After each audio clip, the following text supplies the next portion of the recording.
नमस्कार विद्यार्थी मित्रांनो, आज आपण या ऑनलाईन लेक्चर मध्ये प्रॉब्लेम सेट 1 मधला क्वेश्चन नंबर 6 मध्ये चौथा प्रश्न अभ्यासणार आहोत.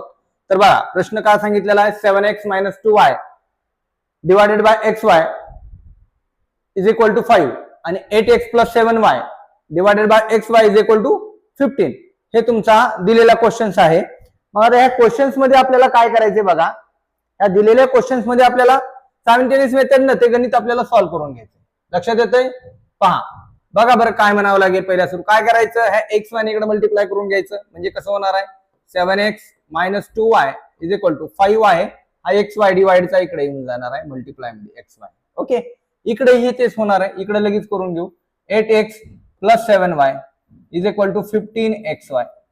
बघा बघा याच्या अगोदरचं गणित जे होतं सेम त्याच पॅटर्नवर गणित दिसायला लागले, फक्त इथं जे आहेत ते वेगळे आहेत. इथं कन्सिडर करून पण करायची काही गरज नाही. त्याला xy ने मल्टिप्लाय करून आपल्याला गणित सॉल्व्ह करता येतं.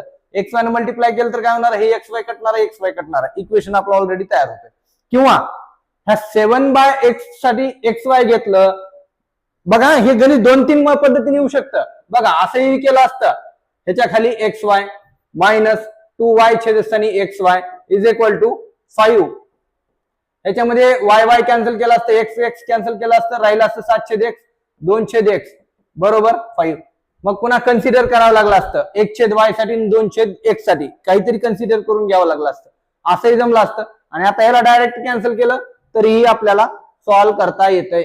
पहा जास्त अवघड मध्ये जायचं नाही. ह्याच्या अगोदरचं गणित ज्या पद्धतीने शिकवलेलं आहे त्याच पद्धतीने शिकवतो, कारण प्रत्येक गणित तुम्हाला 2-2 मेथडनं गणित सॉल्व्ह करता येत असतं. काय करू, याला xy ने मल्टिप्लाय करून टाकू, सॉरी डिवाइड करून टाकू. बघा डिवायडेड बाय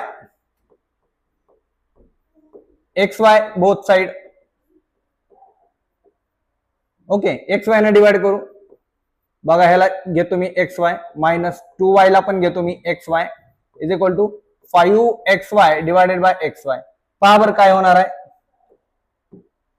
हा xy कॅन्सल झाला, हा y कॅन्सल झाला, हा x कॅन्सल झाला.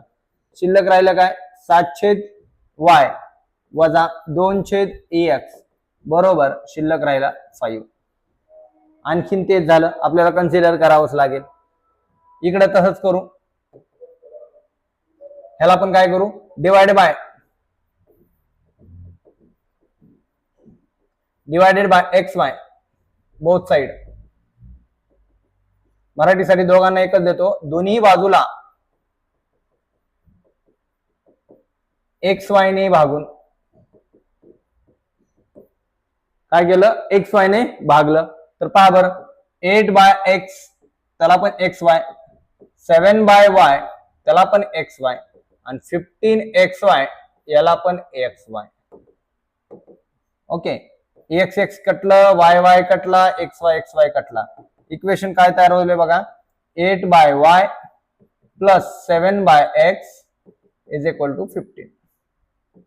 ओके, आता काय करू, कन्सिडर करू. लेट 1/x साठी m कन्सिडर करू, 1/y is equal to n consider करू. ओके, आता काय करू, एक स्टेप कमी करतो बाळांनो मी तुमची, कारण लगेच लागलीच मी तयार करून घेतो इक्वेशन. इकडचं इकडे जर घेतलं तर काय होणार आहे, 1/y साठी कोण घेतलंय, 1/y साठी n घेतलेला आहे आणि 1/x साठी m घेतलेला आहे. म्हणजे इथे काय करतो मी, वजा m घेतो अधिक n वजा 2m plus 7n is equal to 5. Direct equation तयार केलं. समजतंय का बघा, का मी इकडे तयार करून दाखवतो आणि उचलून ठेवतो. म्हणजे कसं केलं मी, 7 ला बाजूला सारलं पाठवलं, याला 1/y केलं, -2 1/x केलं आणि इज इक्वल टू 5y. म्हणजे 7 ला 7 ठेवलं. 1/y साठी काय कन्सिडर केलंय, n कन्सिडर केलंय. -2 याच्यासाठी काय कन्सिडर केलंय, m कन्सिडर केलंय. ही m इज इक्वल टू 5. मी काय केलंय, डायरेक्ट इक्वेशन घेतलंय, त्याला बाजूला घेतलंय. इकडे -2m झाला, इथं काय नाही म्हणजे +7n झाला इज इक्वल टू 5. हे मी तुमचं पहिलं इक्वेशन घेतलंय, -2m + 7n is equal to 5. मी एवढी स्टेप कमी केली, डायरेक्ट लक्षात येते. पहा जमत नसेल तर व्हिडिओ ऐकत असताना पाहायचं, डायरेक्ट करून घ्यायचं. ओके, एकदम इझी आहे, जास्त अवघड नाही. ओके, पहा बघा ह्याला इरेज करतो आणि लागलीच बघा हे इक्वेशन आपण एक तयार केलंय आपण. आता दुसऱ्या इक्वेशनला तसंच करतो. इथं काय सांगितलंय 8/y सांगितलंय प्लस 7/x सांगितलंय इज इक्वल टू 15 आहे. हे इक्वेशन आहे. मग काय केलं मी 8 ला बाजूला घेतलं 1/y, 7 ला बाजूला घेतलं 1/x इज इक्वल टू 15 आहे. अवघा ही 8 ला 8 1/y साठी काय n आहे. अवघा ही n प्लस 7 m बरोबर 15. ह्याला मी सरळ करतो आणि लागलीच काय घेतो अवघा इथं तेच आहे. इथं पण काय करतो m ला अलीकडे घेतो म्हणजे 7m पहिला सुरू घेतला 8n दुसऱ्या सुरू घेतला आणि 15. ओके हे झालं तुमचं सेकंड इक्वेशन. काय झाला सेकंड इक्वेशन झाला. बघा ह्याला इरेज करून टाकतो. आता हे सोपं झालं तुमचं. हे काय झालं एकदम सोपं झालं. दोन इक्वेशन तयार केले. आता याच्यात मध्ये मी इथं 7m आहे इथं 2m आहे 8n आहे 7n आहे. एकतर मल्टिप्लाय करून घ्यावं लागेल कुठल्या तरी इक्वेशनला सारख्या स्वरूपामध्ये रूपांतर करून घ्यावं लागेल आणि मग पुन्हा सॉल्व्ह करावं लागेल. काय करू काय करावं लागेल बघा.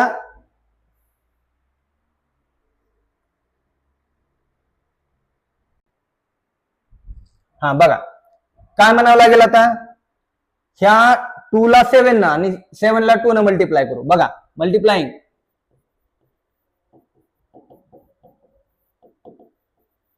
Equation first by 7 and second by 2 समीकरण 1 ला 7 ने 2 ला 2 ने गुणून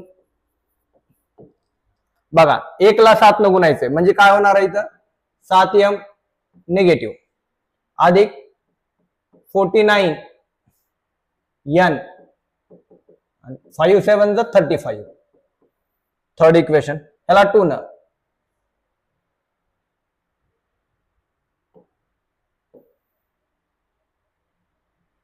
बघा ह्याला 7 न मल्टिप्लाय केल्यावर 7 2 14 येते निगेटिव्ह 14m येते. परत 7 न मल्टिप्लाय केल्यानंतर 7 7 49 येते आणि 7 5 35. ओके हे इक्वेशन तयार झालं थर्ड वाला. आता याला 2 न मल्टिप्लाय करायचं. सेकंडला काय करायचंय 2 न मल्टिप्लाय करायचंय. तर 7 2 14 8 2 16 n आणि 15 2 30. हे चौथं इक्वेशन झालं. आता सरळ ऍडिंग करून घेऊ बाळांनो. Adding equation third and fourth समीकरण 3 व 4 यांची बेरीज करू. 3 आणि 4 ची बेरीज करू. मग आता 3 आणि 4 ची बेरीज करायची म्हणजे काय करायचं पहा बरं. आता ऍडिंग करायचं.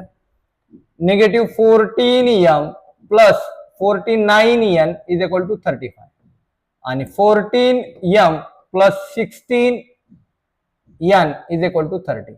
बघा ऍडिंग म्हणल्यानंतर चिन्ह बदलायची गरज नाही. डायरेक्ट हे मायनस आहे प्लस आहे कटलं. आणि 16 आणि 49 किती होणार आहे पहा. 16 आणि 49 किती होत आहे 9 6 15 5 7 4 1 4 5 आणि 1 6 आणि तरी 65 30 30 60 आणि 5 65. n बरोबर 65 भागिले 65 65 एक 65 n इज इक्वल टू 1. बघा substituting n is equal to 1 in equation कशात ठेवू सेकंड मध्ये ठेवू. सेकंड वी गेट n बरोबर 1 ही किंमत समीकरण 2 मध्ये ठेवू. बघा समीकरण 2 मध्ये ठेवल्यावर काय होईल. समीकरण 2 आहे बघा